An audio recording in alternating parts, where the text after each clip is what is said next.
1951 September 7-ന് Alappuzha ജില്ലയിലെ ചന്തിരൂർ എന്ന സ്ഥലത്താണ് മമ്മൂട്ടി ജനിച്ചത്. കോട്ടയം ജില്ലയിലെ വൈക്കത്തിനടുത്തുള്ള ചെമ്പ് എന്ന സ്ഥലത്തായിരുന്നു അദ്ദേഹം വളർന്നത്. മമ്മൂട്ടിയുടെ ബാപ്പ ഇസ്മായിലും ഉമ്മ ഫാത്തിമയുമാണ്.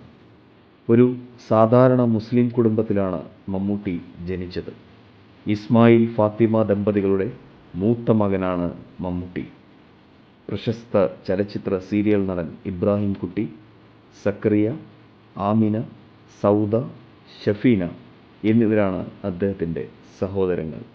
ആലപ്പുഴ ജില്ലയിലെ എരമല്ലൂരിനടുത്തുള്ള ചന്തിരൂരിലായിരുന്നു സ്കൂൾ വിദ്യാഭ്യാസം. പഠിക്കുന്ന കാലത്തും കലാകായിക രംഗങ്ങളിൽ സജീവമായിരുന്നു മമ്മൂട്ടി. കൊച്ചിയിലെ മഹാരാജാസ് കോളേജിൽ നിന്നാണ് മമ്മൂട്ടി ബിരുദം നേടിയത്. തുടർന്ന് എറണാകുളത്തുള്ള ഗവൺമെൻറ് ലോ കോളേജിൽ നിന്ന് അഭിഭാഷകനായി പുറത്തിറങ്ങിയ മമ്മൂട്ടി മഞ്ചേരിയിൽ അഡ്വക്കേറ്റ് ശ്രീധരൻ നായരുടെ ജൂനിയർ അഭിഭാഷകനായി 2 വർഷം സേവനമനുഷ്ഠിച്ചു.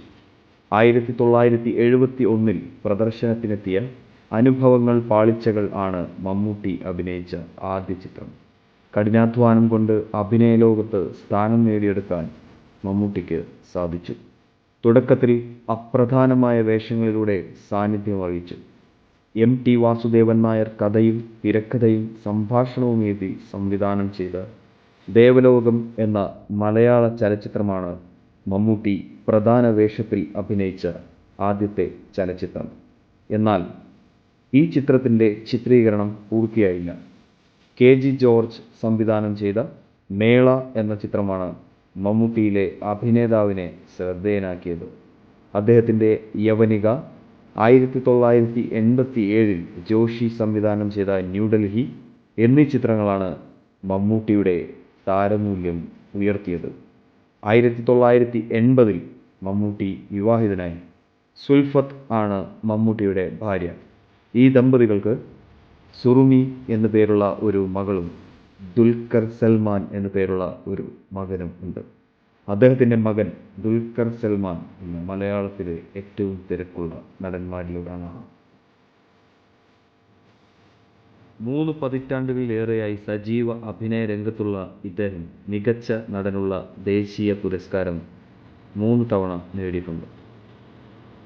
ഇതിനു പുറമെ 5 തവണ മികച്ച നടനുള്ള കേരള സംസ്ഥാന ചലച്ചിത്ര പുരസ്കാരവും 12 തവണ ഫിലിംഫെയർ പുരസ്കാരവും ലഭിച്ചിട്ടുണ്ട്. 1998 ഭാരത സർക്കാർ പത്മശ്രീ നൽകി ആദരിച്ചു.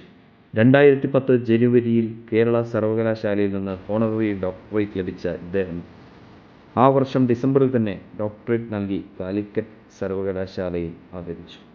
മലയാളത്തിലെ പ്രമുഖ ചാനൽ ശൃംഖലയായ മലയാളം കമ്മ്യൂണിക്കേഷൻ്റെ രൂപീകരണം മുതൽ മമ്മൂട്ടി അതിൻ്റെ ചെയർമാനാണ്. കൈരളി, പീപ്പിൾ, വി എന്നീ ചാനലുകൾ മലയാളം കമ്മ്യൂണിക്കേഷൻ്റെ കീഴിലുള്ളതാണ്.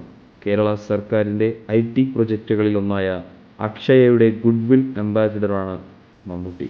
അർബുദ രോഗികളെ സഹായിക്കുന്ന പെയിൻ ആൻഡ് പാലിയേറ്റീവ് കെയർ എന്ന ചാരിറ്റി സംഘടനയുടെ പേട്രൺ കൂടിയാണ് മമ്മൂട്ടി.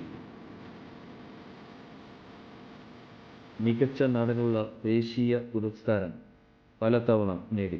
ചലച്ചിത്ര മേഖലയിലെ അഭിനയ പ്രതിഭയ്ക്കുള്ള കാലിക്കറ്റ് സർവകലാശാലയുടെ പരമോന്നത ബഹുമതിയായ ഡിലിറ്റ് ബിരുദം 2010 ലഭിച്ചു. 1990 മതിലുകൾ, ഒരു വടക്കൻ വീരഗാഥ എന്നീ ചലച്ചിത്രങ്ങൾക്കും 1994 വിധേയൻ, പൊന്തന്മാട എന്നീ ചലച്ചിത്രങ്ങൾക്കും 1999 അംബേദ്കർ എന്നീ ചിത്രത്തിനും ദേശീയ ചലച്ചിത്ര പുരസ്കാരം അദ്ദേഹം സ്വന്തമാക്കി. കേരള സംസ്ഥാന ചലച്ചിത്ര പുരസ്കാരം, മികച്ച നടനുള്ള സംസ്ഥാന പുരസ്കാരം 5 തവണ നേടിയിട്ടുണ്ട്. 1981 അഹിംസ, 1984 അടിയൊഴുക്കുകൾ, 1985 യാത്ര നിറക്കൂട്ട്, 1989 ഒരു വടക്കൻ വീരഗാഥ, മതിലുകൾ, 1994 വിധേയൻ, പൊന്തന്മാട, 2004 കാഴ്ച, 2009 പാലേരി മാണിക്യം. കൂടാതെ ഫിലിംഫെയർ അവാർഡുകളും ഇദ്ദേഹത്തിന് ലഭിച്ചിട്ടുണ്ട്. 1984 അടിയൊഴുക്കുകൾ, 1985 യാത്ര, 1986 നിറക്കൂട്ട്, 1990 മതിലുകൾ, 1991 അമരം, 1997 ഭൂതക്കണ്ണാടി, 2001 അരയന്നങ്ങളുടെ വീട്, 2004 കാഴ്ച, 2006 കറുത്ത പക്ഷികൾ. കടൽ കടന്നൊരു മാത്തുക്കുട്ടി എന്ന ചിത്രത്തിന്റെ ഷൂട്ടിങ്ങിനായി ജർമ്മനിയിലെ മെറ്റ്മാൻ നഗരത്തിലെത്തിയ മമ്മൂട്ടിയെ മെറ്റ്മാൻ മേയർ ബേൺ ഗുന്തർ നേരിൽ സന്ദർശിച്ച് ആയുർവേദ ചികിത്സയ്ക്കായി കേരളം സന്ദർശിക്കാൻ അവസരം ലഭിച്ചതിനെക്കുറിച്ചുള്ള ഓർമ്മകൾ പങ്കുവച്ചതോടൊപ്പം ഉപഹാരം നൽകി ആദരിക്കുകയും ചെയ്തിട്ടുണ്ട്. 4 പതിറ്റാണ്ടുകൾക്ക് മുകളിലായി സിനിമാ ലോകത്ത് വേരുറപ്പിച്ച മമ്മൂട്ടി എന്ന അതുല്യ പ്രതിഭയ്ക്ക് നാളെ സെപ്റ്റംബർ 7-ാം തീയതി 2021 70 വയസ്സ് തികയുകയാണ്. എല്ലാവിധ ആയുരാരോഗ്യ സൗഖ്യങ്ങളും താങ്കൾക്കുണ്ടാവട്ടെ എന്ന് ആത്മാർത്ഥതയോടെ പ്രാർത്ഥിച്ചുകൊണ്ട് താങ്കളുടെ ഒരു എളിയ ആരാധകൻ. നന്ദി.